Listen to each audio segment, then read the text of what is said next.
Hi hello അസ്സാം വലൈക്കും. എല്ലാവർക്കും സുഖമാണെന്നിരിക്കുന്നു. പുതിയൊരു വീഡിയോയിലേക്ക് എല്ലാവർക്കും സ്വാഗതം. ഇന്ന് ഞാൻ വന്നിട്ടുള്ളൊരു കറി ഉണ്ടാക്കുന്ന വീഡിയോ ആണ് കേട്ടോ. അപ്പോൾ ഈ വീഡിയോ ഒക്കെ നിങ്ങൾക്ക് എല്ലാവർക്കും അറിയാമായിരിക്കാം. ഞാൻ ഉണ്ടാക്കുന്ന സമയത്ത് നിങ്ങൾക്കൊന്ന് കാണിച്ചു തരാമെന്ന് വിചാരിച്ചു കേട്ടോ. അപ്പം ഞണ്ടാണ് കേട്ടോ ഞാൻ കറി ഉണ്ടാക്കുന്നത്. അപ്പോൾ വീഡിയോ എല്ലാവരും കാണാൻ സ്കിപ്പ് ചെയ്തൊക്കെ കാണാം കേട്ടോ. വീഡിയോ കണ്ട് ഇഷ്ടമായിട്ടുണ്ടെങ്കിൽ ലൈക്ക് ചെയ്യുക, ഷെയർ ചെയ്യുക, സബ്സ്ക്രൈബ് ചെയ്യാണ്ട് കാണുന്ന കൂട്ടുകാരാണെങ്കിൽ സബ്സ്ക്രൈബും കൂടി ചെയ്യാം കേട്ടോ. ഞണ്ടെല്ലാം നല്ല പോലെ ഉമ്മ ക്ലീൻ ചെയ്ത് വെച്ചിട്ടുണ്ട്. പിന്നെ ഉള്ളി, തക്കാളി, പച്ചമുളക്, ഇഞ്ചി, വെളുത്തുള്ളി, കറിവേപ്പില എല്ലാം ഉമ്മ റെഡിയാക്കി വെച്ചതാണ് കേട്ടോ. എൻ്റെ പണി കുക്കയിൽ മാത്രമാണ്. അങ്ങനെയല്ല, എന്നും ഉമ്മ ചെയ്തിട്ടുണ്ട്. അപ്പം ഞാൻ വന്നിട്ട് ഒരു ചട്ടി അടുപ്പത്ത് വെച്ചിട്ടുണ്ട്. അതിലേക്ക് കുറച്ച് വെളിച്ചെണ്ണ ഒഴിച്ച് കൊടുത്തു, കുറച്ച് കടുക് ഇട്ട് കൊടുത്തു. അങ്ങനെ ഇഞ്ചി, വെളുത്തുള്ളി, പച്ചമുളകൊക്കെ ഞാൻ ഇതിലേക്ക് ഇട്ട് കൊടുക്കുകയാണ് കേട്ടോ. അതൊക്കെ ഇട്ട് കൊടുത്തിട്ട് മൂത്തതിന് ശേഷം നമ്മൾ മുറിച്ച് വെച്ച ഉള്ളിയും കൂടി ഇട്ട് കൊടുക്കുകയാണ്. ചെറിയ ഉള്ളി ഉണ്ടെങ്കിൽ നല്ലതാണ് കേട്ടോ. ചെറിയ ഉള്ളി എൻ്റെ കയ്യിൽ ഉണ്ടായിട്ടില്ല. കുറച്ച് ചെറിയ ഉള്ളി ഉണ്ടെങ്കിൽ അത് ഇടുന്നതാണ് കുറച്ചും കൂടി നല്ല ടേസ്റ്റ് ഉണ്ടാവും കേട്ടോ. അപ്പോൾ കറിവേപ്പിലൊക്കെ ഇട്ട് കൊടുത്തിട്ടുണ്ട്. ഇനി ഇതിലേക്കാണ് കേട്ടോ മുറിച്ച് വെച്ച ഉള്ളിയും കൂടി ഇട്ട് കൊടുക്കുന്നത്. ഞാൻ റെസിപ്പി ആയിട്ട് കാണിക്കുന്നില്ലെന്ന് വെച്ചാൽ ഉമ്മ എത്ര എടുത്തിരുന്നൊന്നും എനിക്കറിയില്ല കേട്ടോ. ഉള്ളിയൊക്കെ ഉമ്മയാണ് കേട്ടോ ഉള്ളി തക്കാളിയൊക്കെ മുറിച്ച് വെച്ചിട്ടുണ്ടായിരുന്നു. അപ്പോൾ കുറച്ച് കൂടുതൽ തന്നെ ഉണ്ട്. കുറച്ച് മസാല പോലെ ഉണ്ടാക്കാൻ കേട്ടോ. ഒരുപാട് കറിയുമല്ല, എന്നാൽ കുറച്ച് കറിയായിട്ടും അങ്ങനെ ആയിട്ട് ഉണ്ടാക്കുന്നത്.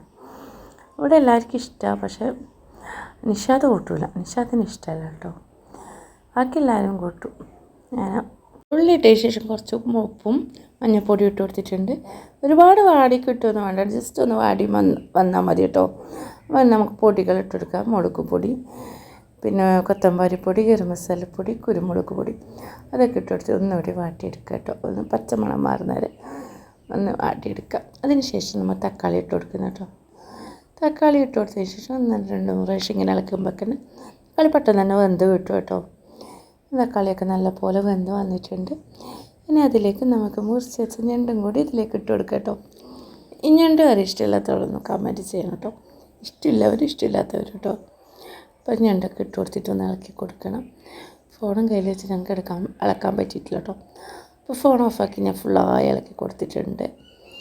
അതിന് ശേഷം അടച്ച് വെച്ച് വേവിച്ച് കൊടുക്കുക കേട്ടോ. വെള്ളം ഒഴിച്ച് കൊടുത്തിട്ടില്ല. 2 മിനിറ്റ് കഴിഞ്ഞിട്ടാണ് ഞാൻ വെള്ളം ഒഴിച്ച് കൊടുക്കുന്നത്.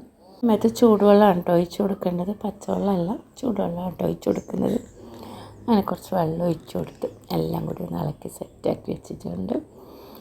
ഇത് പെട്ടെന്ന് തന്നെ വെന്ത് കിട്ടും ചെയ്യും. ഒരുപാട് വേവൊന്നുമില്ല കേട്ടോ. 2 മിനിറ്റ് കഴിഞ്ഞപ്പോൾ തന്നെ അതിൻ്റെ കളർ മാറും കേട്ടോ. അങ്ങനെ ഞാൻ അടച്ച് വെച്ച് വേവിച്ചെടുക്കുന്നുണ്ട് കേട്ടോ. നല്ല പോലെ വെന്ത് വന്നിട്ടുണ്ട്.